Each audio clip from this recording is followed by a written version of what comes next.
नमस्कार दोस्तों। आपसे एक विनती है। आप इस कहानी को अंत तक सुने और ये कहानी आपको कैसी लगी नीचे कमेंट्स में बताएं। 30 साल का नीरव दिन भर शहर की गलियों में खाना पहुंचाता। धूल धूप, भीड़ भाड़ और लगातार दौड़ भाग के बाद रात को वो अपने छोटे से कमरे में आ गिरता। लेकिन नींद उसके पास कम ही आती थी। भीतर कहीं एक बेचैनी हमेशा सुलगती रहती। आगे की पढ़ाई का सपना अब भी जिंदा था, मगर जेब की गहराई उस तक पहुंचती नहीं थी। कभी उसने एक लड़की को चाहा था। रिश्ता गहरा हुआ, लेकिन टूट गया। लड़की ने साफ कह दिया था, तुम्हारे पास भविष्य नहीं है। उस दिन से दिल में जो खालीपन बना, वो हर रिश्ते के साथ और गहरा होते गया। कोई उसके काम को नीचा दिखाता, तो कोई अपने अतीत का बोझ उस पर डाल देता। हर मुलाकात, हर रिश्ता उसके भीतर एक और दरवाजा खोल देता, जिसके पीछे बस कड़वाहट और अकेलापन था। माँ से भी अब बात नहीं होती थी। पैसों के झगड़े ने घर को उसके लिए पराया बना दिया था। मजबूरी में उसने शहर के किनारे सुनसान बस्ती का एक छोटा सा कमरा ले लिया, जहां खिड़की के बाहर सिर्फ अंधेरा और सन्नाटा था। और वही धीरे धीरे उसकी आत्मा में उतरने लगा। रातों में उसने एक आदत डाल ली थी। काम खत्म होते ही बाइक उठाता, कानों में ईयरफोन लगाता, तेज संगीत और सामने लंबी सड़कें। कोई मंजिल नहीं, बस हवा को चीरते हुए भागना, जैसे जिंदगी की सारी कड़वाहट पीछे छोड़ देना चाहता हूं। सड़क किनारे की पीली स्ट्रीट लाइट्स कभी कभी उसके चेहरे पर गिरती, मगर उस चेहरे पर रोशनी नहीं टिकती। आंखों में सिर्फ थकान और गहरा अकेलापन झलकता। और फिर वो रात आई। हवा उस दिन कुछ अलग ही थी, भारी दबाव से भरी हुई। सड़क पर दूर दूर तक कोई हलचल नहीं। दोनों ओर ऊंचे पेड़ अंधेरे को और गाढ़ा बना रहे थे। नीरव की बाइक की हेडलाइट बुझ बुझ कर सिर्फ पतली सी रेखा छोड़ रही थी। तभी उसके कानों में दौड़ता संगीत अचानक थम गया।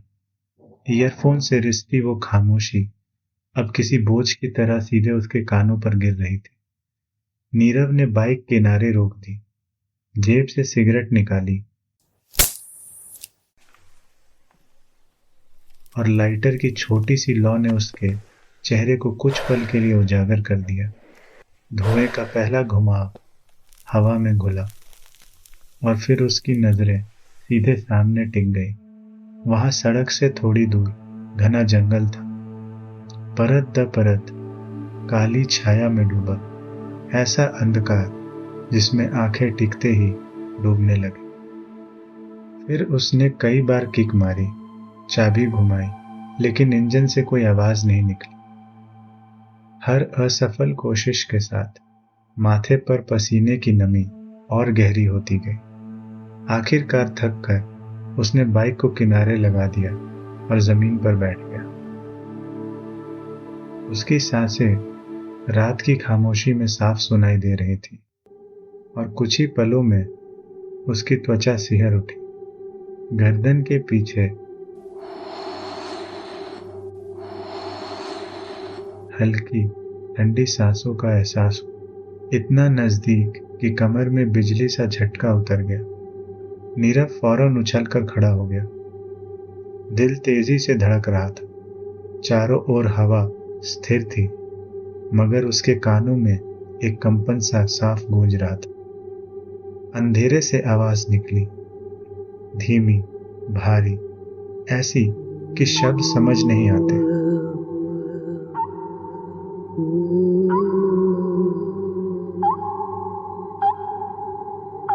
वो अजनबी उसकी सांसों के बीच में बोल रहा था। कांपते हाथों से उसने फिर चाबी घुमाई। इस बार इंजन दहाड़ उठा। उसने घबराहट में तुरंत एक्सीलरेटर दबाया। पहियों ने सड़क को चीरा ही था कि उसी क्षण उसके शरीर को किसी अदृश्य पकड़ ने जकड़ लिया। सांस अटक गई, गला कसने लगा, फेफड़े मानो बंद हो रहे थे। बाइक उसके हाथों से छूट गई और वो जोर से सड़क पर जा गिरा। धूल और कंकड़ चेहरे पर चुभ रहे थे, लेकिन दर्द से कहीं ज्यादा उसे अपनी सांस की कमी ने जकड़ रखा था। आंखें धुंधली हो रही थी, शरीर हिल नहीं रहा था। और तभी चारों ओर से आवाजें घेरने लगी, धीमी फुसफुसाहटें, दबे ठहाके की गूंज और कुछ शब्द इतने पास कि जैसे सीधे कान के भीतर सरक रहे हैं। हर दिशा से आती ध्वनियां उसके चारों ओर घूम रही थी।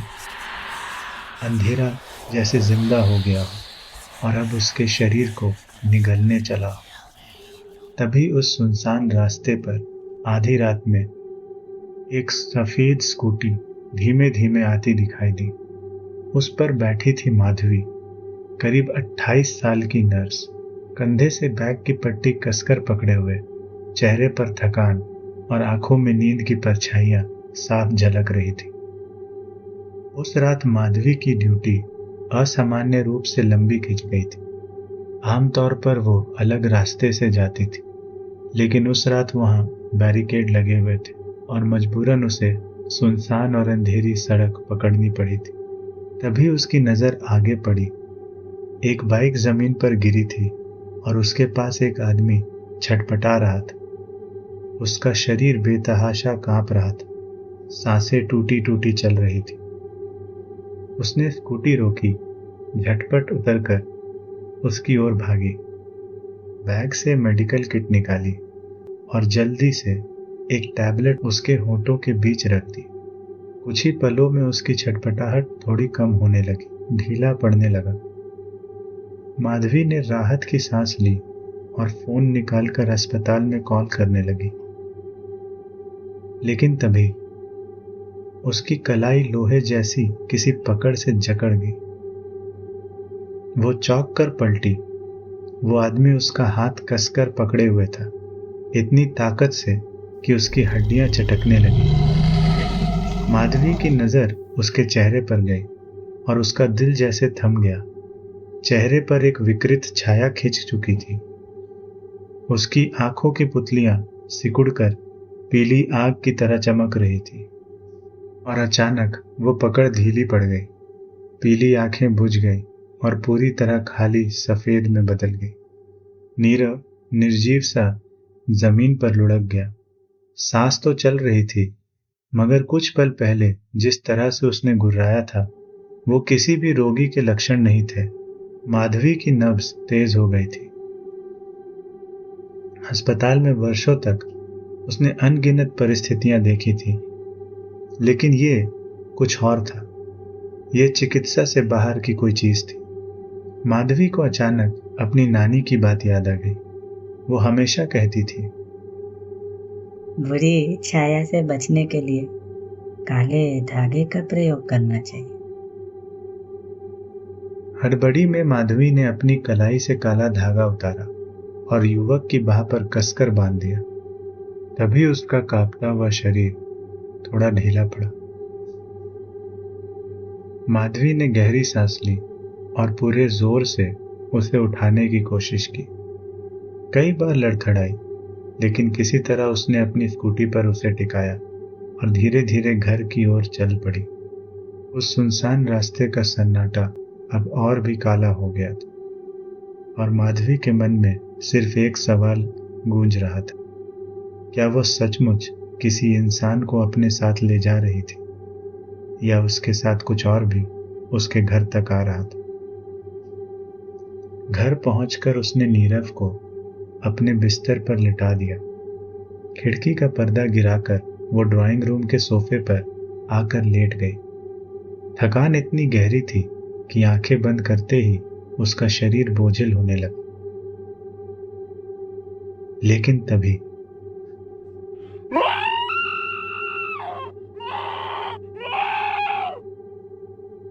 भीतर से एक असहनीय चीख गूंजी। माधवी घबरा कर उठी और दौड़ती हुई कमरे की ओर भागी। जैसे ही दरवाजा खोला, उसका गला सूख गया। नीरव की आंखें फिर से पीली आग की तरह जल रही थी। गले से गहरी गुर्राहट फूट रही थी। हाथ पर बंधा काला धागा धुआं छोड़ रहा था और त्वचा पर जलन से काले निशान उभर आए थे। अचानक वो हिला और सीधे माधवी की आंखों में देखने लगा। उसके होंठ धीरे धीरे हिले। आवाज इतनी गहरी और भयानक थी कि कमरे की दीवारें भी कांप उठी। इसे बचाइए, इसके घर जा, देख क्या है वहां। माधवी स्तब्ध खड़ी रह गई। ये कोई साधारण बीमारी नहीं थी, या कुछ और था जिसका इलाज अस्पताल की दवाओं से नहीं हो सकता था। तभी उसकी नजर कमरे के कोने में रखे बैग पर गई। वो बैग उसने नीरव की बाइक से उतारकर यहां रखा था। बैग में एक पहचान पत्र था, डिलीवरी एजेंसी का आईडी कार्ड। माधवी ने कांपते हाथों से कार्ड पर छपे इमरजेंसी नंबर पर कॉल किया। कुछ देर के बाद लाइन के उस पार किसी बुजुर्ग पुरुष की भारी आवाज सुनाई दी। माधवी ने संक्षेप में स्थिति बताई। नीरव की हालत, उसकी आंखों का रंग और अभी अभी कही गई वो अजीब सी बात। लाइन के उस पार से जो जवाब मिला, उसने उसकी रूह जमा दी। उसे एक पता बताया गया, मगर आवाज में इतनी कठोरता और गुस्सा था कि हर शब्द पत्थर की तरह गिर रहा था। फोन कटते ही कमरे में सन्नाटा गूंजने लगा। अब साफ हो गया था कि उस परिवार ने नीरव को अपनी जिंदगी से हमेशा के लिए अलग कर दिया है। उनके लिए वो व्यक्ति जिंदा होकर भी मृत था। नीरव अब गहरी नींद में पड़ा था। चेहरा बाहर से शांत दिखता था, मगर टूटी फूटी असमान सांसें बता रही थी कि भीतर कोई अनजानी हलचल चल रही थी। माधवी ने तय कर लिया कि वह अब इसका सामना अकेले नहीं कर सकती। उसने तुरंत अपनी सहेली सुधा को फोन किया। सुधा पास ही रहती थी और उसकी आवाज सुनते ही तुरंत तैयार हो गई। तय हुआ कि रात भर वो नीरव पे नजर रखेगी ताकि माधवी कुछ देर के लिए उसके घर जा सके। माधवी ने नीरव का बैग खोला। भीतर चाबियों का एक गुच्छा था। बाइक की चाबी के साथ एक और पुरानी चाबी थी। उस पर धुंधली सी संख्या खुदी हुई थी। माधवी ने उसे कसकर अपनी मुट्ठी में दबा लिया। फोन पर मिले पते और अब हाथ में ये रहस्यमयी चाबी, दोनों मिलकर जैसे उसी किसी अजनबी दरवाजे तक धकेल रही थी। आखिरकार उसने स्कूटी उठाई और आधी रात की खामोशी में निकल पड़ी। जैसे जैसे वह उस मोहल्ले के पास पहुंची, हवा और भी ठंडी होते गई। पता सामने आया, एक टूटी फूटी जर्जर इमारत। बाहरी रंग उखड़ा हुआ था। खिड़कियों पर जंग लगी सलाखें थी और दरवाजे पर मोटी धूल की परत, जैसे बरसों से कोई वहां आया ही ना हो। उसने कांपते हाथों से चाबी ताले में डाली। कर्कश आवाज गूंजी और दरवाजा चरमराकर खुल गया। भीतर अंधेरा इतना गाढ़ा था कि कुछ कदम चलने पर ही उसने मोबाइल की टॉर्च जला ली। रोशनी पड़ते ही उसका दिल थम गया। दीवारों पर अखबार से ढकी तस्वीरें चिपकी थी। हर तस्वीर में औरतों के चेहरे लगभग एक जैसे, लंबी काया, बड़ी आंखें, हल्की मुस्कान, और हर तस्वीर पर मोटे लाल मार्कर से खिंचा गया एक क्रॉस। कमरे के कोने में पुराने डिब्बे और सूटकेस रखे थे। एक खोलकर देखा, भीतर दुपट्टा, चूड़ियां और औरतों के छोटे छोटे सामान, सब सावधानी से सहेज कर रखे गए थे, जैसे कोई स्मृति हो, कोई याद। माधवी ने अलमारी खोली और उसकी सांस अटक गई। भीतर खून से सना कपड़ा और जंग लगे औजार पड़े थे। अब तस्वीर साफ बोल रही थी। नीरव की असफल मोहब्बत ने उसके भीतर एक विकृत प्यास भर दी थी। हर औरत जो उसकी खोई हुई प्रेमिका से मिलती जुलती थी, उसका शरीर उसका शिकार बन जाता। और सुधा वैसी ही दिखती थी। कमरे के बीचों बीच एक टेबल पर मोटी डायरी खुली पड़ी थी। पन्नों पे बार बार वही वाक्य लिखा था, वह मुझे छोड़ गई, पर मैं उसे बार बार वापस लाऊंगा, बार बार उसे मैं पाऊंगा, बार बार उसे मैं जलाऊंगा।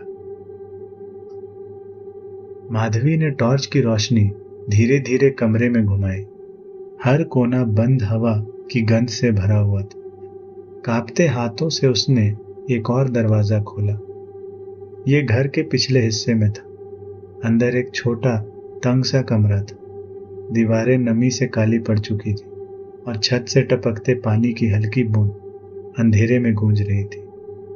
जैसे ही उसने कदम रखा, नाक में सड़े मांस की तीखी गंध घुस गई। दिल की धड़कन बेकाबू हो गई। टॉर्च की रोशनी जब फर्श पर पड़ी तो वह जम गई। एक औरत का शव पड़ा था। आधा शरीर अब भी पुराने लाल सलवार के कुर्ते में ढका था। चेहरे पर खून की जमी हुई परत, बिखरे हुए अस्त व्यस्त बाल। शरीर पुराना लग रहा था, लेकिन चेहरा इतना साफ था कि पहचानना आसान था। और वो चेहरा बिल्कुल वैसा ही था जैसा नीरव की दीवारों पर टंगी तस्वीरें में दिखता था। शव के बगल में एक लकड़ी का संदूक भी था। माधवी का हाथ कांप रहा था, फिर भी उसने उसे खोला। भीतर एक और औरत के वस्त्र, कुछ आभूषण और खून से सने कपड़े थे। कमरा अब बोल रहा था, नीरव के जुनून और उसके अपराधों की असली कहानी। माधवी की सांस अटक गई।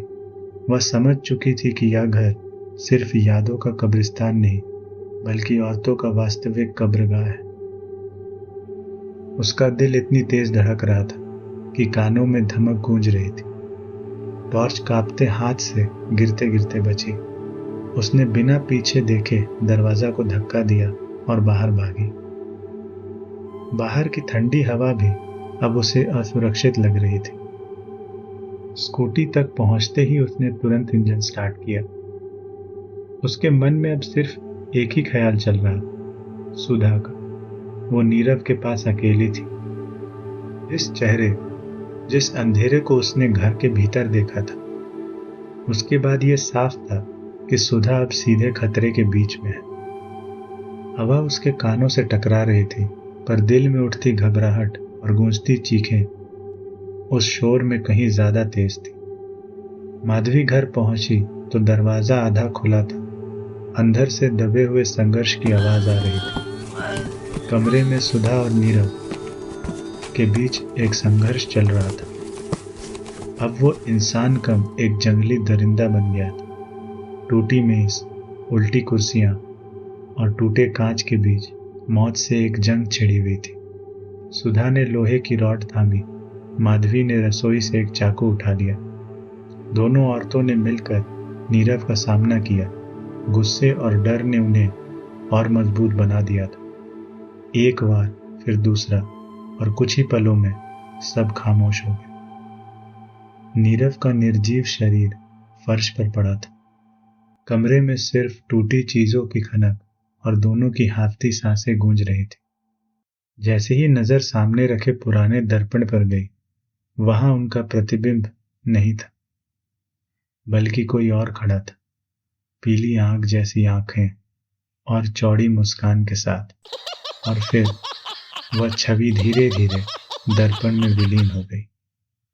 कुछ पल की खामोशी और फिर नीरव की अधूरी सांस।